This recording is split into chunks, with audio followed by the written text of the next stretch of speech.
खूनी दुल्हन। आरती और विकास अपने माँ बाप के साथ दिल्ली में रहते हैं। जर्नलिस्ट होने की वजह से विकास को बहुत बार काम के लिए देर रात तक ऑफिस में रहना पड़ता है, जिस पर ज्यादातर आरती जागकर उसका इंतजार करती रहती है। इसी तरह एक रात आरती विकास का इंतजार करते हुए घर की बालकनी में खड़ी होती है। इनकी जॉब तो जैसे मेरी सौतन बन गई है। मुझसे ज्यादा उसी के साथ टाइम स्पेंड करते हैं और हम यहाँ इंतजार करते हुए मर जाएं। अपने आप से ये सब बोलते हुए आरती की नजर मोहल्ले के कोने वाले घर पर पड़ती है, जिसकी लाइट्स ऑन देखकर वो हैरान रह जाती है। ये इस घर की लाइट्स कैसे ऑन हो सकती है? यहाँ तो सालों से कोई नहीं रहता। वो ये सोच ही रही होती है कि तभी उसे घर की खिड़की पर औरत की परछाई के साथ लाल चुन्नी दिखाई देती है, जिसे देख आरती डर से चिल्लाने लगती है। भूत! कोने वाले घर में भूत है! आरती की आवाज सुन उसके घर वालों के साथ मोहल्ले के लोग भी अपनी बालकनी में निकल आते हैं। अरे क्या हुआ? आधी रात में बावरों की तरह क्यों चिल्ला रही है? भूत है! आरती की बात से सब उस घर की तरफ देखने लगते हैं, लेकिन वहाँ कुछ नहीं होता। भाभी जी, लगता है आपने सपना देखा होगा। मैं बालकनी में खड़ी होकर सोऊंगी क्या? बता रही हूँ, अपनी आंखों से देखा है। घर की लाइट्स ऑन थी और वहाँ किसी का साया भी था। अरे तुम अक्सर विकास भैया के इंतजार में देर रात तक जागती हो ना, क्या पता नींद पूरी नहीं होने की वजह से कोई भ्रम हुआ हो। मोहल्ले के सब लोग और आरती के सास ससुर उसे समझा ही रहे होते हैं कि अचानक उसी घर से किसी औरत के गाने की आवाज सुनाई देती है। आजा ओ मेरे प्रियतम आजा। आवाज सुन सब हैरानी और कंफ्यूजन से उस घर की तरफ देखने लगते हैं कि तभी उन्हें लाल जोड़े में औरत का साया वहां दिखता है, जिसे देख पूरा मोहल्ला सकते में आ जाता है। अरे ये तो कोई दुल्हन है। अरे नहीं नहीं, भूत नहीं है। अरे फिर तो पक्का तेरी दुल्हन है। अरे नहीं नहीं, वो तो मायके गई है। हद है, पहले इससे निपट ले, बाद में इस पर डिस्कशन कर लेना। बड़ा भ्रम बोल रहे थे ना, अब फटी ना सबकी। और नहीं नहीं, मैं किसी से नहीं डरता भाभी जी। भूत जैसा कुछ नहीं होता।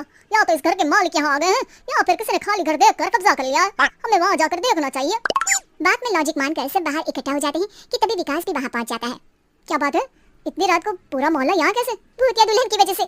क्या तुम्हारे अलावा भी कोई दुल्हन भूतिया हो सकती है? इस भूतनी का किस्सा निपटने दो, फिर तुम्हें अपनी भूतनी दिखाती हूँ।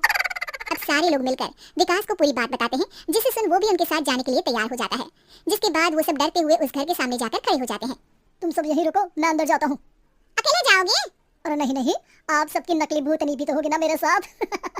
कैसा मजाक कर रहा है यार। रुक, मैं चलता हूँ साथ में। क्या मैं चलता हूँ? ये क्या गोवा घूमने जा रहे हैं जो मैं भी साथ चलता हूँ? कहीं नहीं जाओगे तुम, यहीं मेरे पास खड़े रहो। बहू सिचुएशन समझो। हाँ, घर जाकर सुना लेना। हे भगवान, मम्मी तुम किसकी मम्मी हो? ओह, इन्हें सब कुछ अभी करना है क्या? नहीं, यहाँ पंचायत बिठा देते हैं आपके परिवार के लिए। इस पर मामला शांत करके अब वो लोग इधर उधर से घर के अंदर झांकने की कोशिश करते हैं। उन्हें घर के अंदर लाल जोड़ा, सिंदूर और मंगलसूत्र के साथ चारों तरफ खून बिखरा हुआ दिखता है। इसे देखकर सबकी हवाइयाँ उड़ जाती है। भाई ये सब क्या है? अब तो मुझे भी डर लग रहा है। आ गए मरने, अब तुम्हें मुझसे कौन बचाएगा? उस नजारे के साथ सोने पर सुहागे की तरह भूतनी की आवाज सुन वो सब तुरंत वहाँ से भाग खड़े होते हैं। ये सब क्या था? अब हम क्या करेंगे? हमारे मोहल्ले में भूतनी आ गई जो सबको मारना चाहती है। ओ भाभी जी, मैं फिर बोल रहा हूँ, भूतनी जैसा कुछ नहीं होता। मुझे तो पक्का यकीन है कि यहाँ किसी गलत इंसान ने गलत काम करने के लिए कब्जा कर लिया है और लोगों को घर से दूर रखने के लिए ये सब कर रहा है। तुम इतने यकीन के साथ कैसे बोल सकते हो? फिल्मों में ऐसा ही तो दिखाते हैं। हे भगवान, ये फिल्म नहीं, ये रियल लाइफ है। हमें शांति से कुछ सोचना चाहिए। सब हमारे घर चलो। सब आरती के घर में इकट्ठा हो जाते हैं। रात भर आधी नींद और बिल्कुल ना चल रहे दिमाग के साथ सब सॉल्यूशन सोचने की बहुत कोशिश करते हैं, लेकिन कुछ नहीं होता। इसी तरह सुबह हो जाती है। ऐसे कोई भी उपाय नहीं निकलेगा। सब पूरी रात के थके हुए हैं, घर जाओ, थोड़ा आराम कर, फ्रेश होकर फिर आ जाना, उसके बाद सोचते हैं कुछ। डरे सहमे लोग जैसे ही अपने घर जाने लगते हैं, तभी विकास को उस घर में कोई हरकत नजर आती है, जिस पर वो किसी को कुछ बताए बिना चुपचाप वहाँ पहुँच जाता है और कुछ देर बाद घर आकर सबको दोबारा इकट्ठा कर उस घर के पीछे वाले खिड़की पर ले जाता है। विकास क्या खेल लगा रखा है? ये कोई मजाक नहीं है। वही तो, मजाक नहीं, बहुत बड़ा मजाक है। अंदर देखो। जैसे ही सब उस खिड़की से अंदर देखते हैं तो उनकी आंखें खुली की खुली रह जाती है। मूवी की शूटिंग।